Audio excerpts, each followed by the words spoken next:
I'm going to start at this moment recording, so anything you say in your participation will be recorded. I hope that doesn't stop you from participating, though. Okay, so everyone can hear me. I'm going to continue over here. Whether we're in K-12 or we're in higher education, our students are accustomed to having to take some kind of assessment. And I always hesitate with the word assessment because I know that a lot of times people associate assessments with standardized tests or final examinations. And assessment can be much broader and can offer us a lot more creative opportunity to support student learning. So I'm trying to sort of create a change of perspective in what we might see as a traditional way of conducting an assessment. So that's my introduction so that you understand where this presentation comes from. And again, that I really value your input because this is a fairly new way for me to support and promote faculty and in this case, just instructors, teachers in general, in perhaps shifting how we assess student learning. And that the important piece is that now that we're really jumping into this online environment, how that also will affect how we assess student learning. So before I get into that, though, I do want to tell you a little bit of where I'm coming from professionally. I work at Rutgers University within the Division of Continuing Studies. So we are a central unit within Rutgers University, and Rutgers is very large, and we're supporting lifelong learners, ranging from ages here, as we say, 4 to 100 plus. So the idea is we're really out there to support anyone who is on this learning journey. The specific area that I work for is called Teaching and Learning with Technology. So we really do focus to some degree, our group within the Division of Continuing Studies focuses on working with faculty and staff who are supporting distance learning. But we do even more than that. So if I can jump now to who I am, my name is Karen Harris. I'm an instructional designer. And again, I serve university faculty and staff, but not just those who are teaching online. I'm also supporting face-to-face instruction and supporting hybrid courses as well. And I do think that hybrid is probably what the majority of teachers are doing at this point in time, whether or not they even realize that, because we do offer content so often online, and we have communication online. So I do believe that most of us have already taken the step into the hybrid area of instruction. My specific background is that I work with faculty who are moving towards learning outcomes assessment.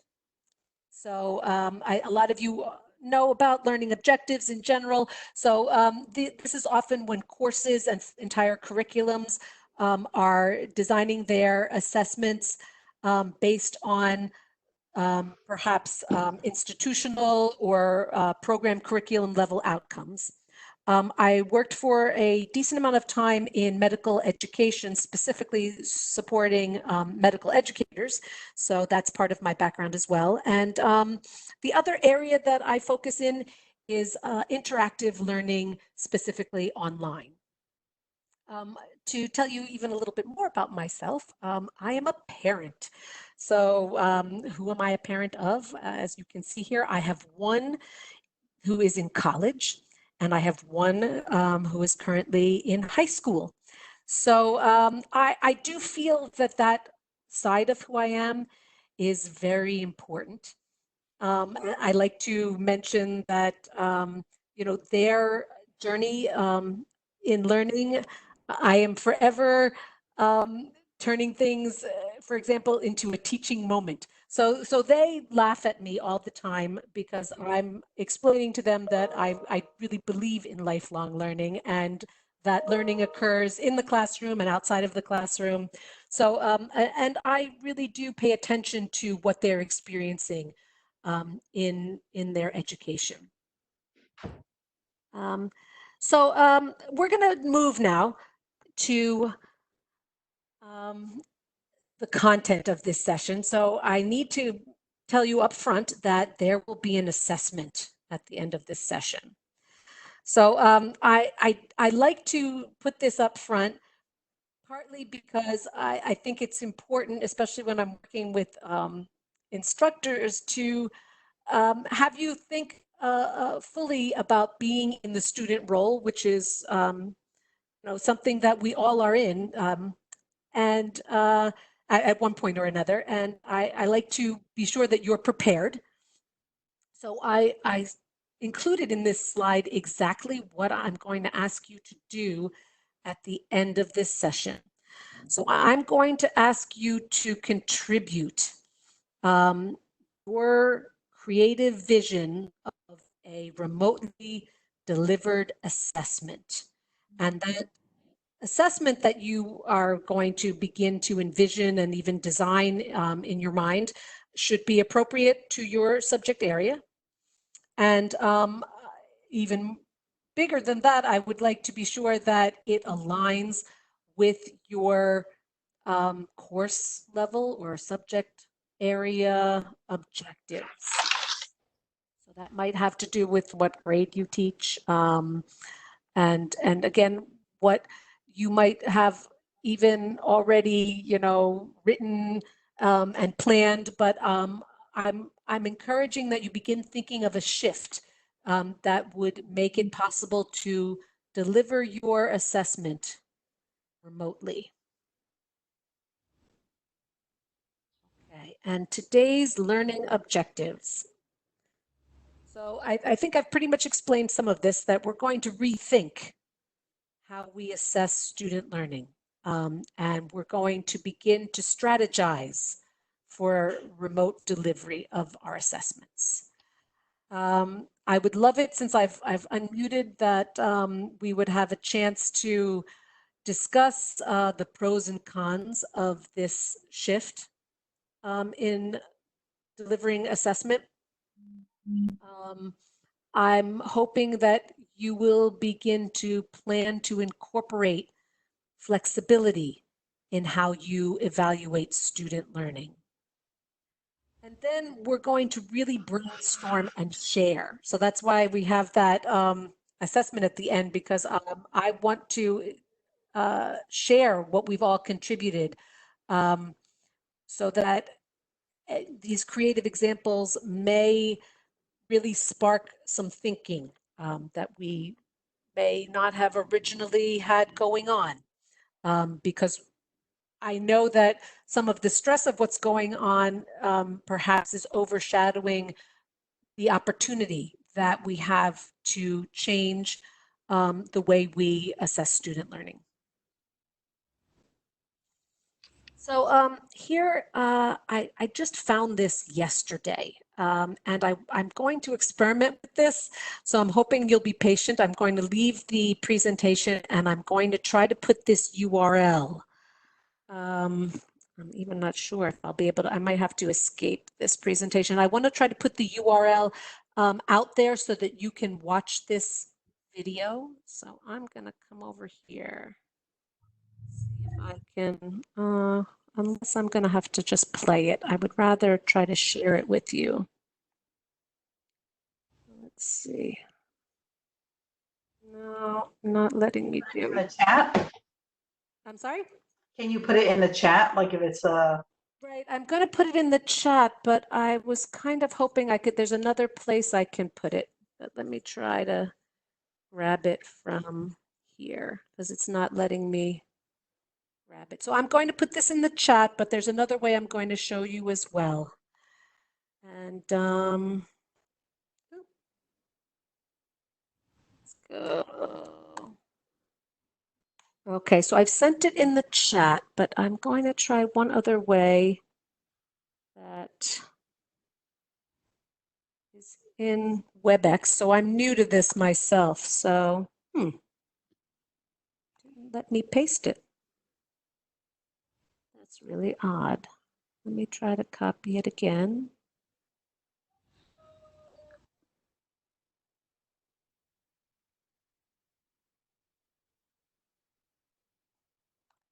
There.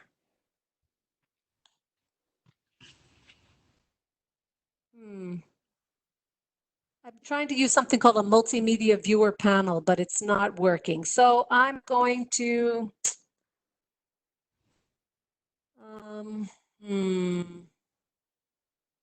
not sure. It might be that I'm going to just need to play it. So I don't usually use WebEx to share this kind of content. But let's see if I can do it. But specifically at 2 minutes in, I'm going to just open it up. Can everyone see it on my screen now? No. Oh, can you see it? I can hear it, but not see it. That's really odd. 1 second. Why can you not see it? Because I'm sharing my screen still, right? Screen. Now we can see it. Well, Okay, there we go. That's odd. I must have left the shared screen. I'm going to come in Prepare them to for 2 minutes. Addressing students in their hearts, then we can't have curriculum that assessment Here we are. as a window into the true understanding of the student. It makes teaching much more efficient. You think that it takes all this time, but in fact, it's far more targeted and efficient, and it really speeds things up. I think first about what are the big ideas I want them to come away with. Some may argue that's curriculum, but I think it's even more fundamental than curriculum. What are the big things I want the students to be able to walk away with? The key is asking yourself, how will I know? And to ask that up front as you're doing backwards planning. What does that learning look like? What does it sound like? What would I be hearing? What would I be seeing on paper? And then based on that, creating whatever assessment tool works best for you. When you're starting to plan your curriculum, start with, all right, so what are the 3 assessments then, the 3 big ones that I need to see whether or not they got these skills? And then you can start thinking of smaller assessments on the way there, little check-ins, and then designing the activities that go along with, does this activity that I normally do, does it address what I really want them to understand?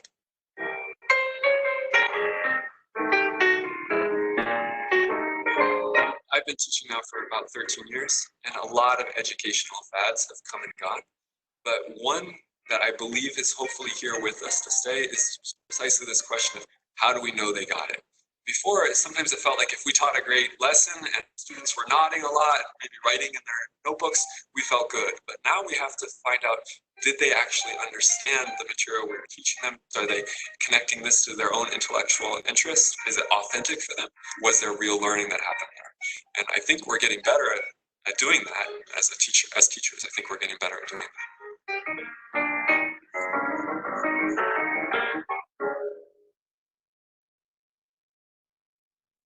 Okay.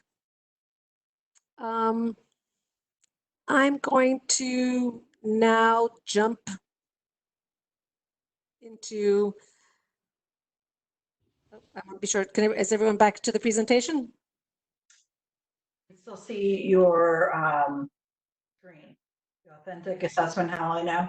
Okay, yes, great. Okay, so again, this was just literally this week. I wanted to try to pull something in that would change this presentation a little bit, because I think that this is something that everyone is thinking about as this semester moves forward, and we begin to deliver content remotely. We're going to be thinking about how we know whether our students are getting it. When things move online, it gets a little bit more challenging. And perhaps some of these traditional exams, these high stakes exams, are not going to be the best way for us to really determine whether our students get it, partly because it waits until it might be too late. So again, we're going to be rethinking how we assess student learning.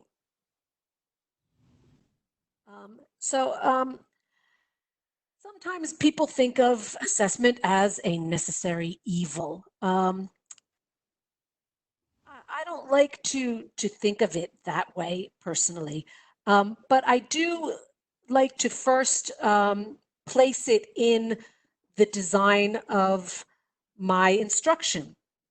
So as an instructional designer, I always remind myself when I'm building something or when I'm working with another instructor that the very beginning piece is identifying our learning goals. So the end goal of the instruction is those objectives that might be broken down into unit level objectives, for example. Those must be developed first.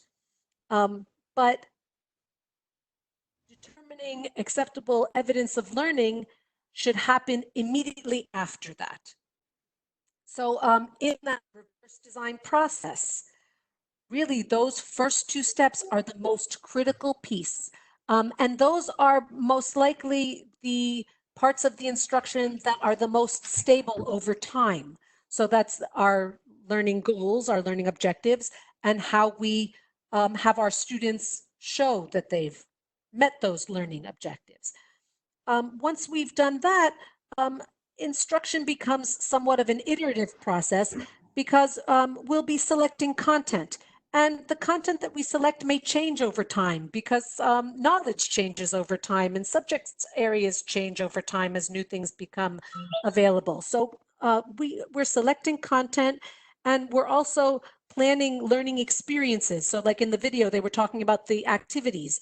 So those pieces, the content and the learning experiences and the lectures, the instruction that we give, the student to teacher interactions, those might again change iteratively as we deliver our content through the years.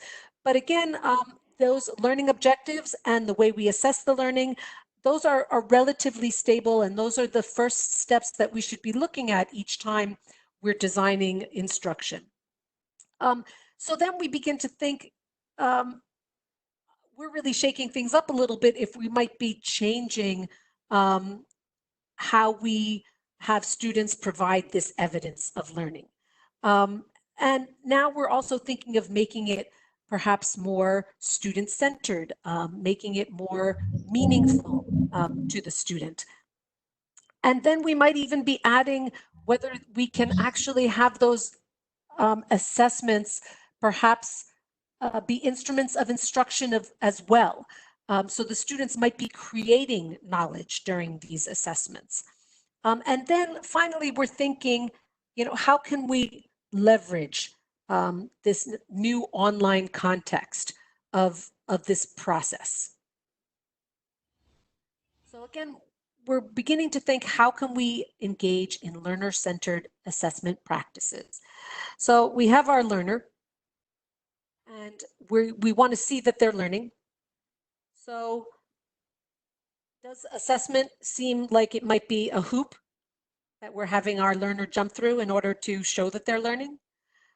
If we're building high stakes exams, does it seem to the learner like we're making them jump through a hoop that's on fire? A lot of times, and again, I take this from my own experience as a learner or watching my kids go through the process of education. And this is the paradigm, this is the model.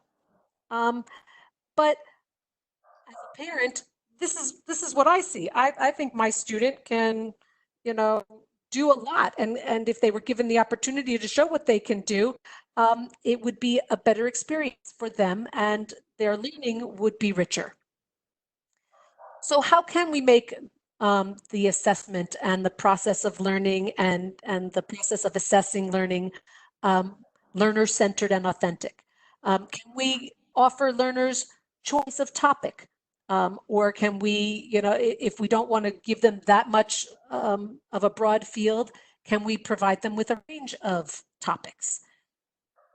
Can we offer learners a choice of medium or provide a range of choices? So this is a place where we can begin to think of the online paradigm where we can say technology is part of the process.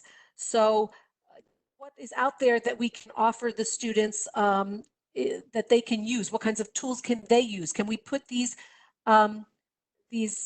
wonderful instructional tools in their hands so that they can build knowledge using the tools? And then another piece of creating learner-centered assessment that often is overlooked, unfortunately, and I really like to bring this into the forefront, is peer review and peer instruction opportunities. So when we build learning activities and when we build assessment of learning, where can we longitudinally weave in peer review and peer instruction?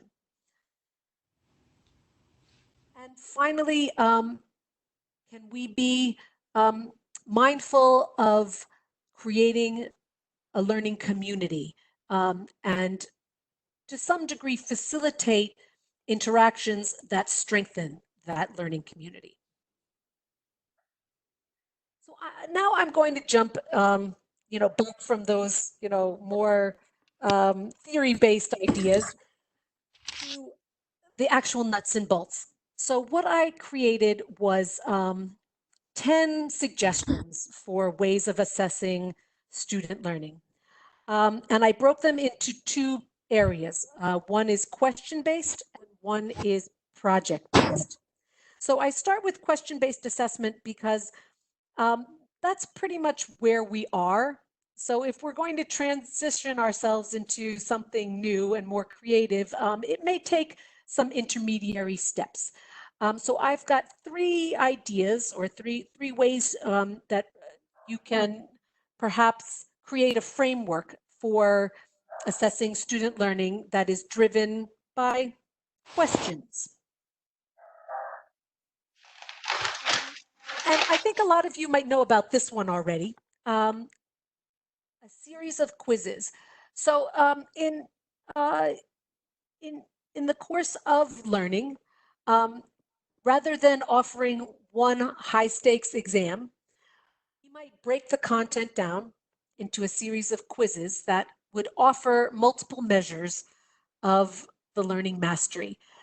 This can be especially valuable in online delivery because this will keep us much more aware of where our students are. Because we don't have that face-to-face experience anymore where we can, see those messages on facial expressions and really in general online, multiple check-ins are very valuable. Those check-ins can be something as simple as having a synchronous session, but they can also be delivered through shorter assessments. It becomes an iterative process for the students, so they will perhaps get used to the kinds of questions that you put in your assessments. So they, over time, will even be better at the assessments simply by having had the opportunity to take multiple quizzes. And also something to consider if you're designing multiple quizzes is what kinds of questions you're going to ask, what types of questions. This is a time that you can be creative, and depending on, the size of your class or the time you've kind of allotted to providing feedback on these kinds of assessments, you might want to consider, open-ended questions, checkbox questions. There's a lot of different possibilities to consider. Another idea for question-based assessments is having your students develop quiz questions. So this is an opportunity where we can begin to be learner-centered. I think it is an interesting possibility to consider creating communities. They can be small group communities in your classes. A lot of technology tools out there specifically for online learning encourage this kind of team-based learning where, again, students are working together. They can be broken up into particular topics where each student in the group might be developing questions in a very narrow area and then explaining the answers to each other. So in this case, we are weaving in peer instruction. And beyond that, we've also intentionally added discourse. So this becomes a collaboration. So student-developed quiz questions, again, are part of really, helping students succeed in any kind of question-driven assessment, but they're really, again, creating knowledge. They're looking at the content from the perspective of an instructor. So there's a lot of benefit to considering this option. And finally, this is one of what I see among my own young people, a favorite, and that is considering open book or take-home assessments. No matter what, this takes stress out for most students. This really, I think offers them a way that they can show what they know without feeling the stress of, that very prescribed experience of test taking. I think it's important if you decide to offer these kinds of assessments of learning that you remind your students that it involves a lot of preparation and organization. And even I think it's a good idea to consider some kind of instructor-student interaction where they can even show how they've prepared before the exam. So if you give this kind of earlier assessment where you can allow your students to show you how they've prepared, what they've organized, what they've gathered, to prepare for an open book or take-home assessment, you can guide them in so many different ways. So this offers definite possibilities for providing your students with feedback before that final exam. So they can, again, if they're heading in the wrong direction, you can, facilitate, what they're doing. So those are, again, 3 options for changing up those question-based assessments of learning. So we're going to move now to project-based assessment. Project-based assessment is often seen as learner-centered and authentic just by the very nature of it being a project. So I've got, again, the next 7 are some ideas. And I just want to be sure that this is by no means exhaustive of the possibilities of project-based assessment. It's just really to help you begin thinking through new ways to assess your students' learning. So a professional presentation or a demonstration is one of the best. If it's something that you consider, for example, using video, it offers your students the possibility of multiple takes. And this is a wonderful thing, and I've used this in higher ed, specifically in medical education, because so much of what is needed to communicate or present is very detailed. So having the opportunity to re-record and re-record is in and of itself part of learning. So again, this is a way that we put learning inside of the assessment. So even though, you know, we think by the assessment they've done all the learning, the actual assessment encourages ongoing learning experience. And I do like to mention at this moment as well that a lot of our students are accustomed to these, I'm going to call them multiple takes. So even, you know, when they're taking photos of themselves, it usually takes more than one photo. Or if they're creating videos, they've probably redone it more than once. This is a place where you can offer choices of tools. You can also consider offering choices of topics. If you were to incorporate peer review in this kind of activity, this is really a very fertile place for peer instruction and peer interaction. Another idea is an annotated anthology or a bibliography. And these are not really as advanced as they may sound. Really, it's just offering students the freedom to create this selection of works, or it could be artifacts. It could be pretty much anything that they're collecting. So this is a chance for a student to be basically a curator of something. So again, this is a very, you know, open possibility. This could be a list of articles. It could be a collection of images. There's so many possibilities. Depending on, you know, if it's math, it could be a collection of certain math problems that illustrate something that you're looking for them to do. But no matter what, when they're creating this anthology, this bibliography, this curated collection, they are going to be using higher order skills because they're going to be evaluating accuracy, or they might be looking at biases. They might be just doing a comparison of perspectives.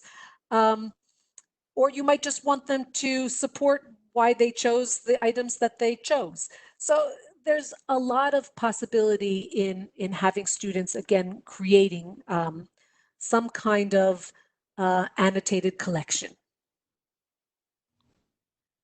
Another idea is a fact sheet. Now, this is a fact sheet is something that might be underestimated, but this I think is actually more for students who are really ready to create something that is very clear and very concise. And this can be a little bit difficult in that the instructor would really need to give very clear instructions on what the fact sheet would include, because we're talking about a one-page artifact that would really represent their understanding of the content. They would have to, you know, engage in very targeted research to include only the most relevant pieces that would be considered a fact sheet in that, you know, of that topic. And again, this also has unique potential as a peer review activity, because you could instruct peers to be constructive in their analysis of a fact sheet by really trying to see what might be missing. what might be extraneous. So there's a lot of possibilities, again, in how you would design an assessment that is, again, going to just really offer a one-page, clear and concise presentation on the topic. Now, this is something that I try to present as a longitudinal thread in assessment, where you might include peer and self-review perhaps in the process of assessment. But peer and self-review can also be, to some degree, a standalone.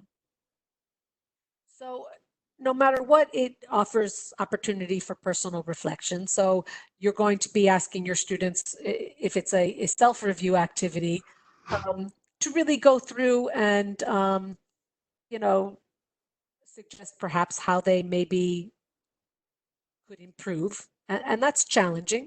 But it also, if it includes peer review, it offers the opportunity for peer-to-peer instruction. Again, if it's peer review, if you in advance explain to students that their peer review will also be assessed, it becomes somewhat a standalone, if that makes sense. So again, you know, the shortcut is always to give positive, you did great, or very simple peer feedback. But if you are going to deliver it in a way that it's to some degree a standalone assessment, you might build a targeted rubric that explains to students how they should be delivering their peer review and how you'll be basically assessing their peer review. Okay, number 8, we have someone in the background who might want to mute. Number 8 is an Eportfolio. So this is a great way to see student progress and to assess student learning longitudinally, similar to having those multiple quizzes. I feel like an Eportfolio is a parallel to the multiple quizzes. So rather than having one big project at the end, you might have smaller artifacts over the course of time. And just like the multiple quizzes, it offers multiple measures of the learning mastery, and it has that iterative learning experience. It definitely offers authentic and self-motivated knowledge creation. And in this case, I had suggested if it's public facing, partly because I was really thinking about students at the higher education level. But if this ePortfolio is something that they're sharing with their peers, that also is to some degree public facing. So again, you might have your students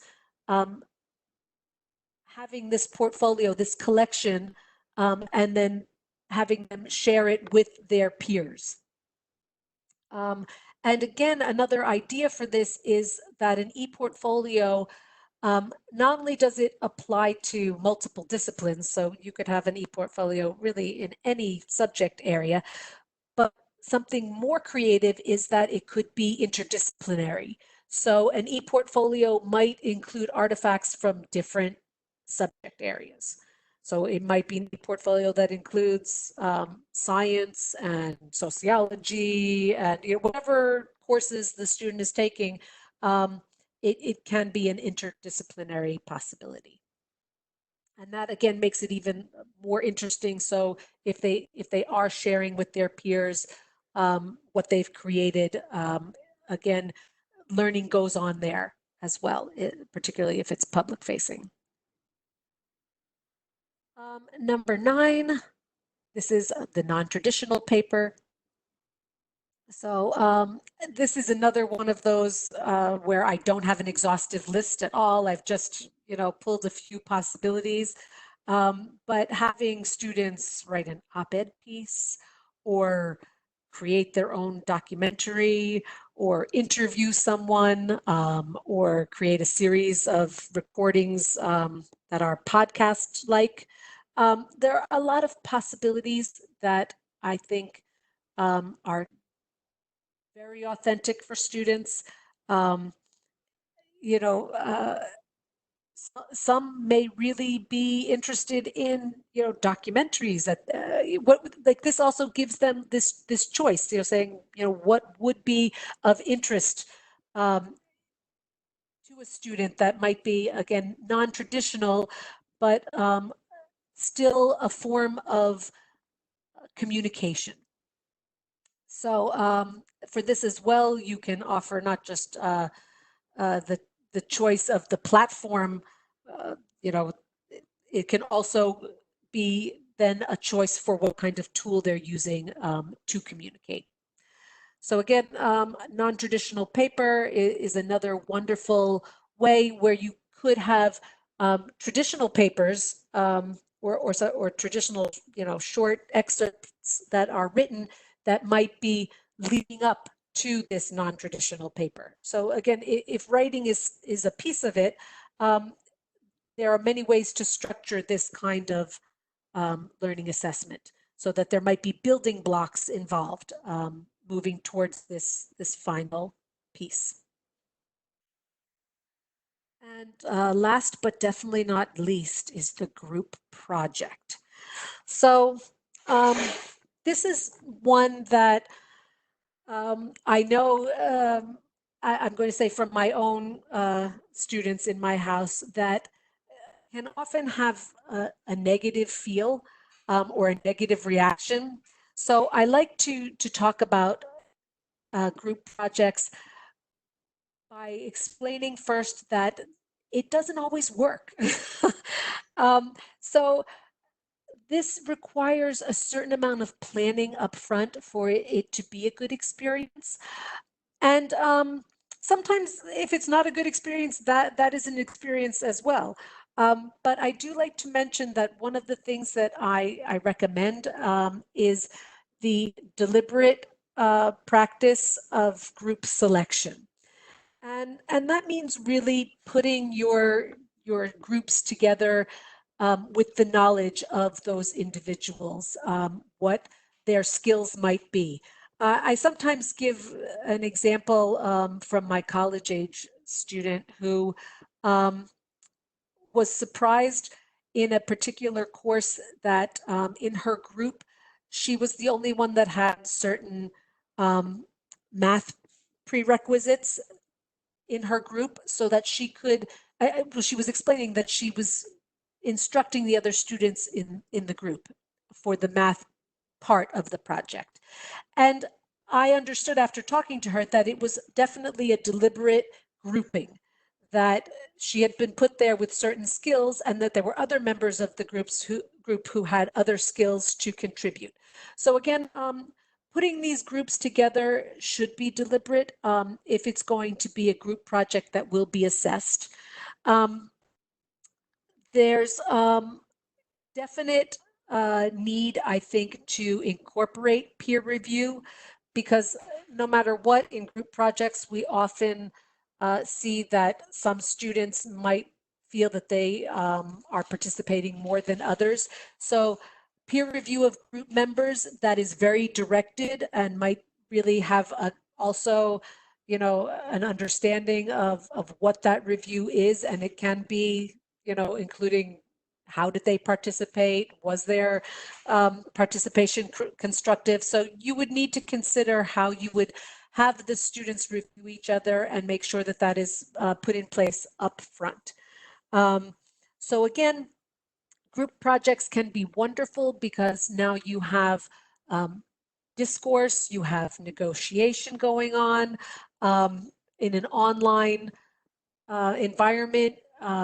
There can be video meetings that could even be recorded and submitted. So there are a lot of possibilities for group projects.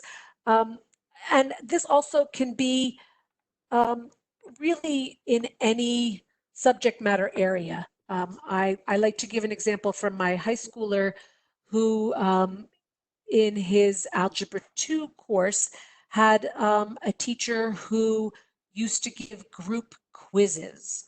And I thought that was really amazing, especially, you know, I did actually speak to him about it, and it was something that was planned. The groups were selected very deliberately, and the discourse was part of the assessment.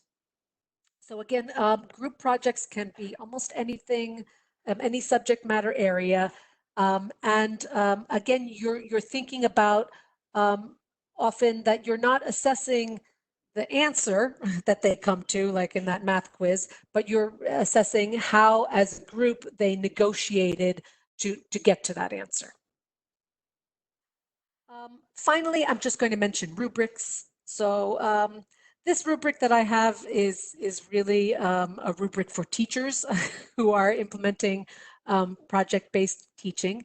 But I just wanted to put one up on the screen. I know a lot of you already know what a rubric is, but for these kinds of assessments that are project-based assessments, it's really important to understand that the rubric is probably going to make it or break it. So it would need to be very detailed with all of the rating really explained, really spelled out. So now we're about 10 minutes out of completion, I believe. So I wanted to take this time to test your learning of what we went through. I'm also, you know, happy if your mics are open. I'm going to, I think I don't necessarily need to put this in the chat, but I can. I have this shortened URL over here, which is go.rutgers.edu, and then it's NOZRQFT8. This is a Padlet. I don't know if any of you have ever used a Padlet, but this is a way I'm translating this into a group activity where we're all going to contribute ideas for a remotely delivered assessment. I would like, when you post to this Padlet, that you would include your subject area. If you can include learning objectives, that would be great. You don't have to include learning objectives if you don't have them on hand right now. But I would like you to describe, after my list of 10 possibilities, if there's anything that was in there that sparked your imagination for how you can assess student learning remotely. And I'd like you to describe, even if it's just the very beginnings of what you might do to change up how you assess student learning. If you can put how you think this idea that you have is student-centered, what facets make you think it would be student-centered and authentic? And then if you can explain how delivering this online, and this is extra, this is like extra credit. If you would explain how remote delivery might make this a stronger assessment than if you were delivering this kind of assessment in a face-to-face, synchronous classroom. So has everyone been able to get to this URL? I can put it in the chat. I'm not hearing anyone, so I'm going to take it off the screen and then I'll copy and paste it into the chat. Karen, can I ask you a quick question? Of course. So actually, two small questions, if you don't mind. I like questions. One is about equity. So one of the Okay. things that I know that our district has been struggling with is the fact that some students, the teachers hear from every day, they're online. And so, you know, they're doing their work. And then some students have basically dropped off and not been around. And so even though the schools are doing their best to get electronics into all the hands of all the kids, it's a 3-to-1 ratio for electronics to siblings. And some students just, despite being given the technology, aren't connecting with the online learning. Can you talk a little bit, because one of the things is that I'm hearing that several of the schools are going to pass-fail systems for at least the elementary schools, because of the fact that they want to make it fair to all students. They want to provide equity. But then, of course, you have the students going above and beyond that now, don't necessarily have to. So it's really kind of a double-edged sword. What are your thoughts? Well, I know I have Vince here to help me, but I do have lots of thoughts, and my thoughts are by no means official. But I mean, I think that the current situation is definitely a unique one. So I would take it further to say if someone in their family is facing a health issue, then all bets are off. I don't know how else to say that. That's what I think personally. That's my, again, this is being recorded, but that's my unofficial, official perspective. So I think in a perfect situation, equity is still a challenge. There's no question. This has been ongoing. I've been doing this. I've been in this field for a long time. I used to work in New York City, and I worked for an organization called Computers for Youth.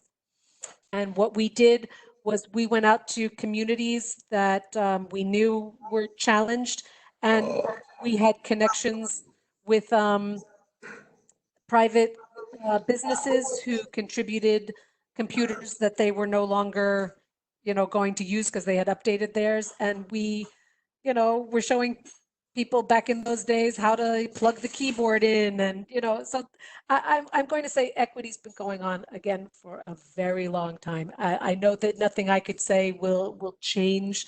Now we're talking about something different. We're talking about bandwidth sometimes even, they might have the technology, but they don't have the bandwidth. So you could have given them a computer, but maybe this month they can't pay their bill for their internet service provider because of things, that are out of their control. So again, I'm not the person who would make these decisions. And Karen, if yes. I may, it's Vince, behind me. Hi, Vince. Yeah, actually, that issue is being addressed literally as we speak. Yesterday, there was a roundtable for the various education organizations, the Senate President, and the DOE to really identify the struggles that we've had as we've had to just pop online learning on at the last moment. But what's happening right now is Larry Fines and the other ed organizations are actually collaborating. We're all working together to see what we can do to address those issues. Because unfortunately, I think we'll be back in this position in a not so distant future from the way it looks this virus is evolving. And then my second question is, teachers didn't get a whole lot in the way of PD time from when they were in school to when they jumped to distance learning. So seeing all these really great ideas are fantastic, but how much autonomy do teachers really have to determine their own assessment options when they're sort of out there on their own right now? Is this something that, Amy, everything you're mentioning is great, but how do you bring it to the teachers? Amy, and I would suggest that's based on a district by district basis. Those 10 suggestions that we saw, amazing. And quite frankly, it really depends on the district. There are districts that have been using a variety of those strategies for 20 years or more. So although this is being posed right now as a way to do alternative assessments online, in truth, they are just alternative ways to assess. And I would suggest to you across New Jersey and beyond, those strategies are being used. However, it's dependent on two things. It's dependent on the district and the PD in the district, and then also, the independent learner, meaning the teachers, and many teachers are out there doing it on their own constantly, as we all know, and administrators. Thank you so much. Okay. Well, again, I'm really glad that I have Vince here. I really have to say that I admire everyone putting in so much effort in this idea of teaching continuity. I think it's pretty challenging. There's no question. I do like to make this personal to some degree, to say to you again, I have a high schooler and I'm watching him figuring this out. I have one in college who had to come home from a study abroad program, and she's, remote learning courses that are being delivered remotely in another country and in another language that isn't her first, and I'm watching her struggles as well. So there's a lot going on. And I really, I know that there's stress and anxiety on everybody's part. And my hopes are really that if nothing else, that creativity might come through, both on the part of, how we teach, but also on the part of how our students learn. I think they might find in their own experience that they might be having some independent learning and creative ways of showing what they've learned happen as well. So I do hope that some of you took a minute to go to my Padlet. I'm not sure if you see my screen at this point, but I'm going to try to share it again so I can go back to, this is my Padlet over here. And I see that I think one person contributed so far. But I wanted to mention that this is, I'm using the free version of Padlet. This is not anything that I have any kind of license for. I think it allows me 4 different Padlets, but I can recycle them.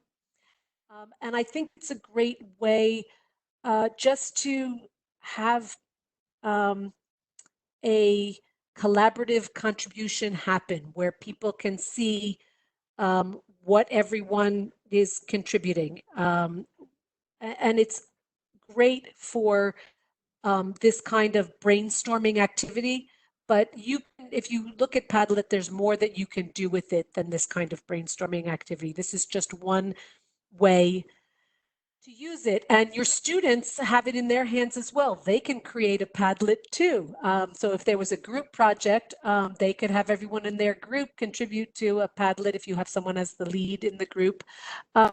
So again, thinking creatively, knowing that some of these things might be a stretch for your students. You can consider what, a lot of your students might have phones, so you can consider what apps are out there as well. I'm pretty sure you can open Padlet on a phone. And the other piece is something like this. Oops, someone might want to mute themselves. I can download, once everybody's put up a contribution to this, I can download it as a PDF, and it becomes, an artifact that was a group effort.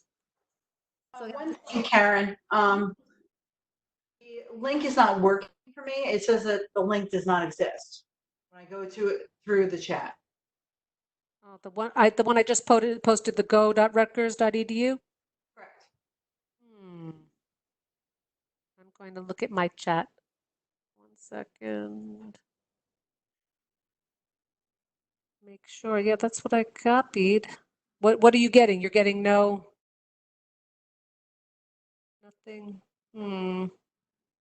Did anybody? Because I think we got one person in. I'm not sure whether they went from the page does not exist on this end too. I both copied it from the slide and cut it from the chat. I got in. I'm the one that's adding into it. I just copied it from what was on the presentation. That's what I did. It's not letting me in. I'm wondering if I copied and pasted something wrong in the. So just to be sure, it's NOZRQFT and then the number 8. It should be NOZRQFT. right. That's a I'm going to give you the direct Padlet one. So weird. In the chat also. I just copied the Padlet link into the chat. Yep, I just put 2. Yeah, very good. So I will say that if you guys do add some ideas, and I'm doing this again, and I'll have more people, whatever you guys come up with, any thoughts, any ideas, I will turn it into a PDF and I'll give it to Marcia so she can share it back, if that makes sense. So yeah, I really do think this, I'm hoping this is a time that teachers also come together as a group and, share whatever, great, whatever. I'm glad that link is working. So again, there's no hurry to add to it. I can wait until tomorrow, and then, whatever you guys have posted, Any thoughts or ideas you have there? I think it's great to support each other as you think through how you'll move forward in this very stressful time. Stay well. Thank you, everyone. Be able to access this in between the other sessions? In between